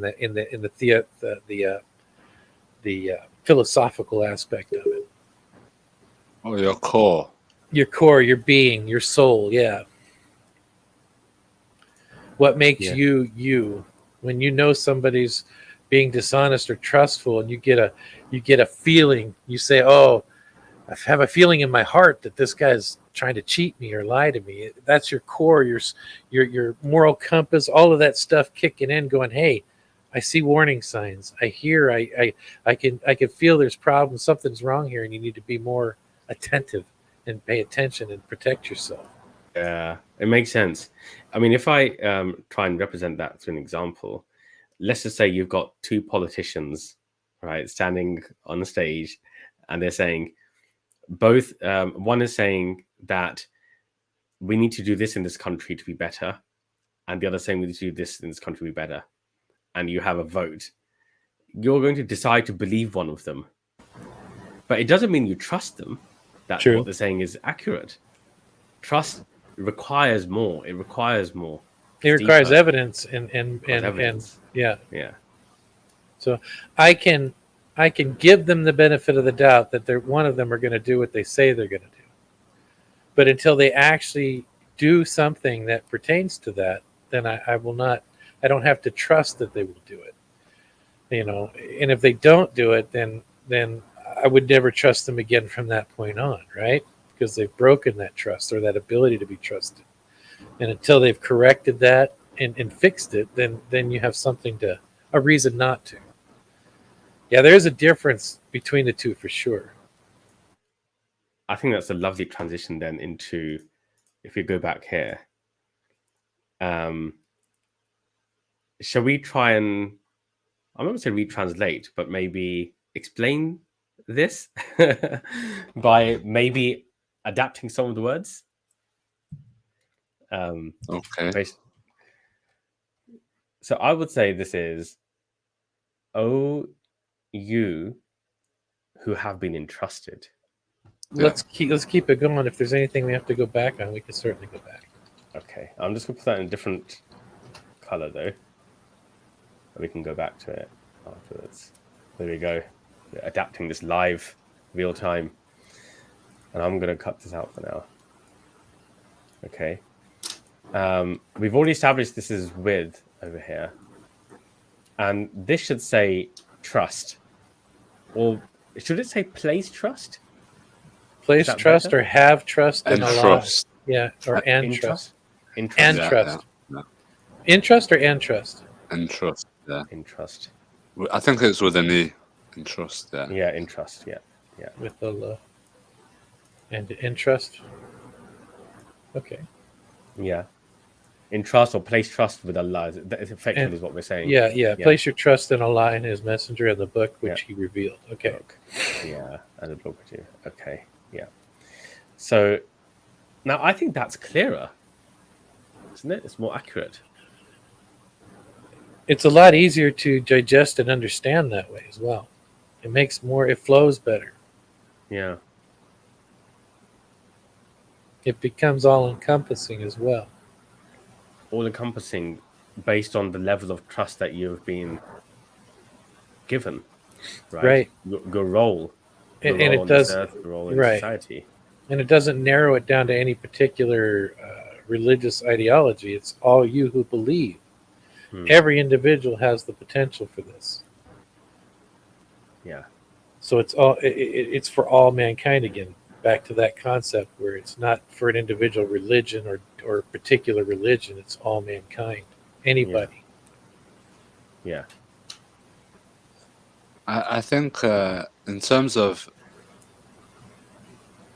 trust and things like this is not a one-man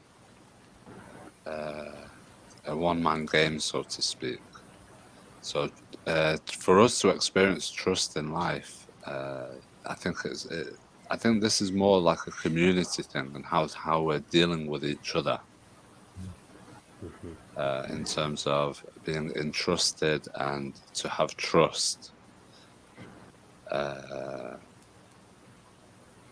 So I think the fact that we are in a position to understand trust means that we are in a safe place, or we have some sort of protection. Because, for example, if we're in a community that isn't safe and secure, I think it's reasonable to say that even though we can trust certain people, they may be in a situation where they might, how can I say it? Their trust might be put at jeopardy because of the unsafe scenario that we're in. So I think these people specifically are contributing to the safety and security around them within the community or within their relationships with others. So then, the reason why I say this is because the way that these verses come up in the Quran is as though these people like we mentioned before, are given some responsibility. So they have been entrusted, so they are to then trust with what's been given. But to be entrusted puts them in a position where maybe others are going to rely on their trust. So it's okay. So it's those who've been. If I take that community view, it's referring to individuals who've been entrusted to bring about peace or to maintain peace and security. Yeah, safety and security. So it's still within the context of the word iman. So if I put here, to bring about or to maintain security, right? Yeah. So if I could just add, it for me that really helps, because that's why you would use these things that you're being used to entrust with to maintain that. Referring to the book and the messenger and that, you mean? Exactly. In terms of empowering others rather than them just relying on your trust, is that they can trust you because you're empowering them, not because you're being empowered yourself and using that yourself. I could give an example of that in my real world life. I do garage doors. That's my business. And I'm very knowledgeable in my business. when I go to a customer's house, the thing that sets our company apart from other companies is that I take the time to educate the customer about their product. Hey, this is your garage door. This is the largest appliance in your home, and it does require certain maintenances every 2 to 3 years. And this is where you do it. This is a product you can buy at the store and do it yourself. Here's how to check to make sure all the devices are working safely. I empower my customer with knowledge they never had. So then they can make a powerful, informed decision on whether they want me to do the work. If they think they can do the work on their own, I give them all that availability and knowledge up front so that they can make a sound decision on their own without having to rely on me to do it for them. And that's kind of the same process. You've got somebody who's trustworthy and has been entrusted to give that message faithfully and truthfully without concealing any of it, so that the individuals have the knowledge and understanding to make those sound choices and decisions, whether to accept it and live within it or not. But they have the ability to do it, right? Excellent example. I was just going to say, like, basically, you could say what you're doing is explaining to them the manual, the book, and then empowering them with to be able to do it. Right. That's required from the book itself. So the information is in the book, but you're just giving them what they require in order to empower them. Yeah. And they're trusting you that you're giving them information that's truthful and forthright.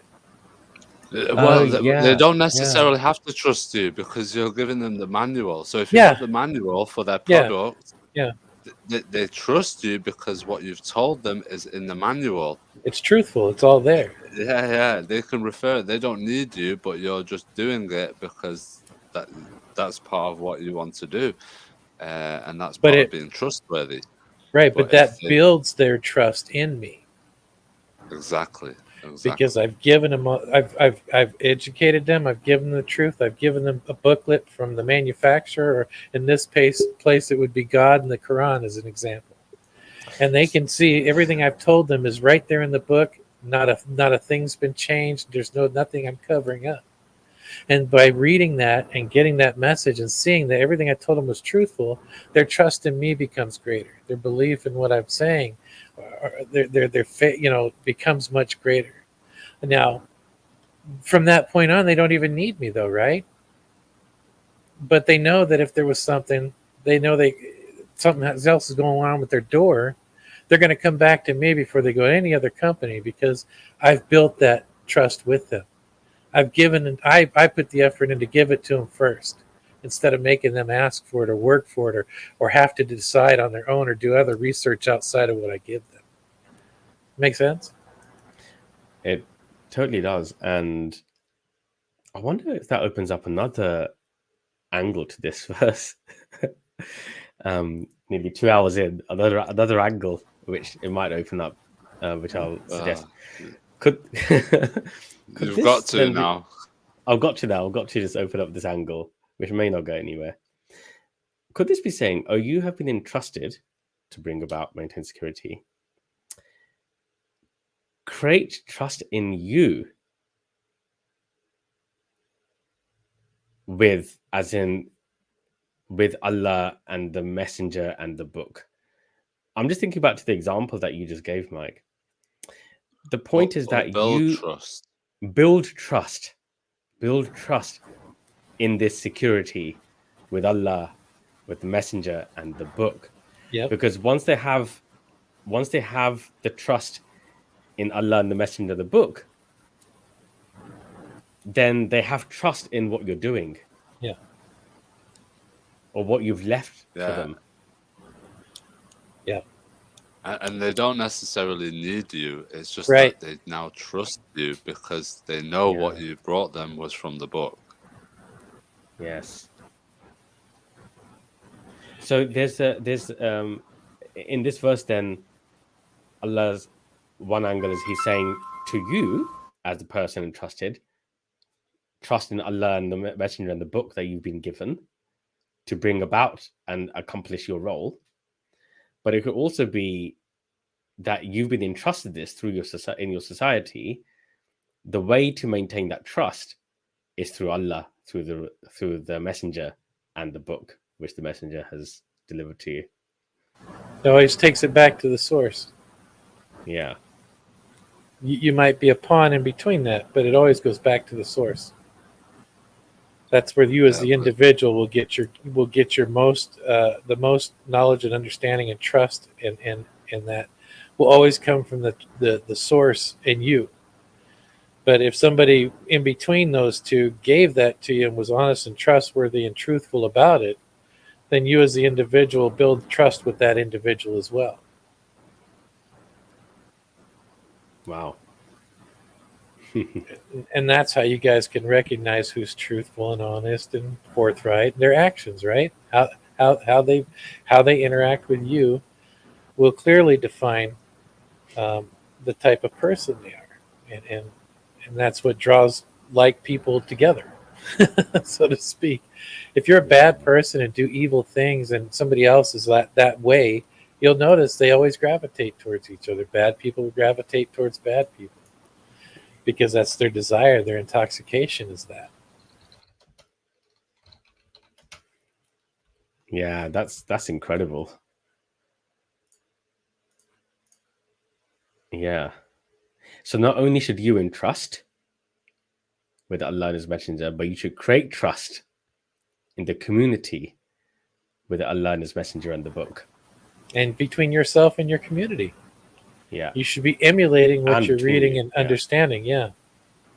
You should be emulating that. So we're using this. Yeah. So we're using our relationship with Allah and the fact that we understand that Allah is communicating with messages. He's got a message for mankind. And not only is Allah communicating and there is a message, this message is in a book. Yes. So I like that. It is using, yes, with, as in the tool. The tools are Allah. Yeah, so the book itself is the proof. So this is what empowers the individual. So if the fact that, Allah and the Messenger, we have trust in them, for example, someone else might not, but we can use the book so that they can entrust Allah and the Messenger, and the book which is revealed to His Messenger. So we have the book, and as we saw before, the book comes, and then later the messenger reveals from the book. Yes. What Allah's message actually is. Yeah. Yeah. Yeah. The application of this one part of the verse is quite profound, isn't it? It always is when you actually take the time to go into it a bit. You always find far more deeper meaning and understanding in these verses. It's the most beautiful thing about the concept of you can never learn your deen in a day. It's going to be a lifetime lesson. You know, every time you read it and study it and look into it a little deeper, you learn a little bit more, and you learn to see deeper and philosophize and try to see the bigger picture more than just the surface that's been given to it. Yeah. And we started this study session with my conundrum that I posed, which is the translation was, "Oh, you who believe, believe." But this now, I mean, where we've just got to is just so much more applicable, profound, logical. It just makes a lot more sense. Yeah. All you who trust. It's something now that we can take away and use it. We could actually use this as like a method, Yeah, I mean, because I feel like this verse now applies to me in so many different roles that I play in this life that I've been given, right? So there's the role of, a servant of God. There's a role I play as an employee. There's a role that I play as a son. The role I play as a father, as a husband. Yeah. The role I play in people requesting my view about the Quran, the messages in the Quran. And so I've been entrusted in so many different ways, and I can apply this in all of those different roles. Mhm. Well, that's the beauty of it. This is, again, it's the entirety of your life and what you do from the time you're awake to the time you sleep, the two ends of the day. Yeah. When you're in control of your cognitive function, your ability to think clearly. So in everything you do, God should be the thought that God and his guidance should always be applied.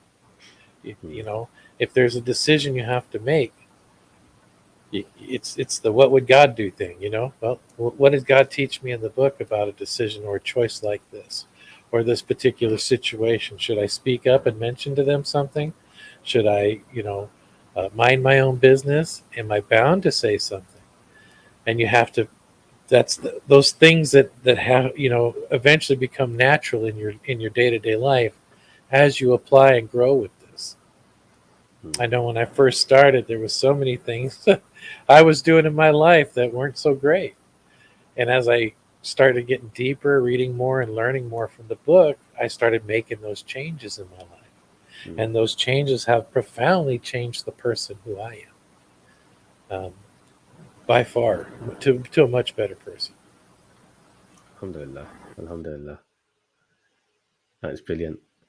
Now, there is so much that we've encountered today in this discussion.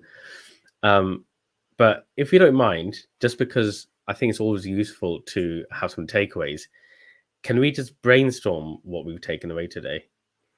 And I'll start just to get it going. And this might take no more than 5-10 minutes, but this can be quite fun. One is trust. I think it just went through. It was a thread through the entire conversation we had, right? About how it's different versus belief. I'm going to say. I think that we had a good conversation about that, and there was evidence. We spoke about evidence as well, right? To create trust. I think those two were very, very important things that we discussed. The book and then the message coming after one has the book in their hands.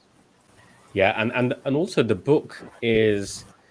Can I say the book is a tool for the evidence, for the evidence required for trust, something like that.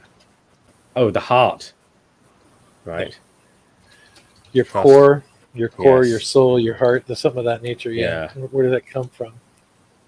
Core, yeah, the soul, the heart, yeah, of the self. The self, yeah. Yeah. Also, accountability being a block to trusting. Yeah. Yeah.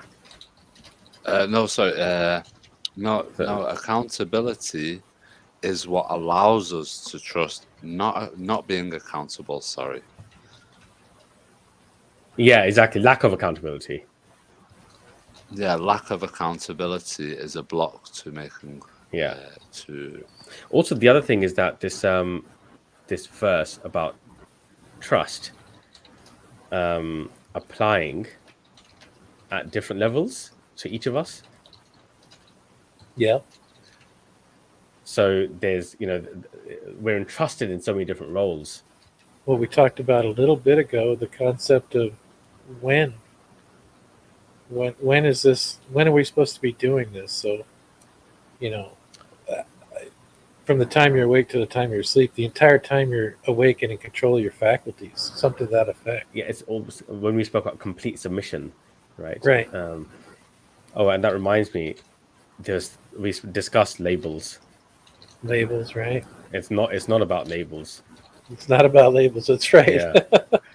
First one should do salam, make salam, and then turn to God to achieve trust. It's not just something that you can decide that you have. you first have to make peace Yes. and attain trust. And then attain trust. Yeah. A train. Aslamna. Yeah. Yeah. It goes back to, once it comes from the core. There you go. Yeah. That's the heart bit again. Yeah. Allowing it to enter our hearts. Yeah. And Aslamtu, I'm going to say here is submit to peace. Is that a good way of Submit to peace? or submit to the I see it as to be at peace. I am at peace. Aslamtu is. Because the truth gives you peace, right? When you recognize the truth, it hits your core. You see it, you recognize it, and that gives you peace and stability within yourself that you're, whatever the situation may be, that God's teaching you or guiding you with. And when you recognize it, you feel at peace with yourself because you're on the right path. You're doing it. You're living through it, or you're living by it. Yeah. I think as well, being at peace before we achieve like trust and security,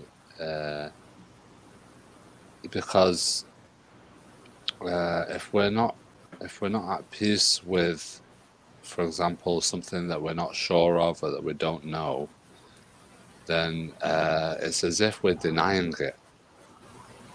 So this is where kufr comes into play again as well. So I think we have to be accountable and not deny things as they are and be at peace with it in order to overcome it. So we don't just deny our problems and reject them and hope they go away. We actually have to understand it and be at peace with it, which I think is the first stage before we actually become capable or trustworthy enough to overcome our problems properly. Would you say that you have to be truthful with yourself to recognize that it's a problem and then correct it? Oh yeah. You understand what I'm saying? Like that's the order. If you're doing something not truthful or incorrect, and then the truth comes to you to show you, defines the difference, and you recognize that as truthful, then you have to come to terms with that and correct it, correct? Well, only by being truthful with yourself can you trust yourself. That's my point. You have to be able to do that. Yeah. Yeah. And then once you've done that and you've been truthful with yourself, you've recognized the truth and you've applied it, that brings peace into your heart, I would imagine, at that point. Yes. Again, it goes back to the conversation with the Arabu who are claiming that they have trust, they retain trust. And God is saying, tell them, no, first be at peace with your situation. Right? Recognize your situation. Right. And then go towards attaining trust. It starts with the individual, and then it works out from there. Because actually, you will not submit to anything without recognizing that there is something either that you need to maintain and therefore submit, or change. Or change, yeah. And that's what the book's for, right? Yeah. That's the confirmation of all those changes or things that you were doing or didn't understand before. Now you've got truthful confirmation, and you have the option to correct yourself and come to and be at peace with yourself, or to stay on the wrong path and not be at peace with yourself, and continue to conceal and hide, lie, whatever it may be, whatever the situation may be. And then again, it always comes back to the individual. They're not being forced to do this. They're making their own choices. Because there's no compulsion in the deen. Yeah. That could lead off into a whole nother couple hours. Oh yes, deen. A discussion about deen. Yeah, well, just that. And we should do that. We should do one on what deen really means. Mm, I think there's quite a lot to unpick there as well. there is. Well, What is deen? yeah, we can find a verse with that. Yeah, Oh, there's more than one. It's yeah, many. And they convert it Yeah, into no, I was religion. thinking as exactly. No, I was thinking of. I think it's two in particular where it says the deen is Islam. Yeah. Yeah. There's plenty of yeah, yeah, references, plenty of evidence in the book. yeah. I think, gosh, I think that's a good summary of some of the key Oh yeah, learnings. oh yeah, that was amazing. That was Yeah, brilliant. Thank you. yeah, and it is really a summary because we went really deep, and this really is trying to summarize what is a very deep topic, isn't it? It is. It seems so surface and not so deep when you first start, but the minute you start going a little deep, a little farther than the plain language, you certainly find that there's a much more profound understanding below, Yeah, right below the surface. yeah, Yeah, I think it just shows, like every word is significant and used uh, with a reason, with a purpose. If the ocean was ink and the trees were pens, he would never run out of things to say. So that emphasizes how important every single word in this little book, in comparison to what he could have given us, has so much importance and should be given that type of um, effort and study. mm, Just don't yeah. take it for what somebody else has said it means. Go back and see what Allah intended it to mean. Well, I think just right at the beginning, Ahmed, you said "be" is with, not in, and I think that started a chain, didn't it, as well? Because if it was with, the word "believe" before that wouldn't work, right? Believe with Allah, and what does that mean? So it suddenly encourages you to think about, oh, well, what does "Aamanoo" really mean, right? And it Mm. takes you all the way through then, and just the clarification of what "be" means Yeah, but enabled us to just explore imagine that. carrying on without that. Imagine carrying on without that, and having it Yeah, as in. yeah, yeah. Completely different concept. So Yeah, it changes it completely. It makes it so yeah, superficial. Oh, you who believe. Well, if you already believe, what is it Yeah, you're believing in if you're yeah. not believing in Allah Of or God? course. You get what I'm saying? It Yeah. almost contradicts itself in that concept if you take it that way.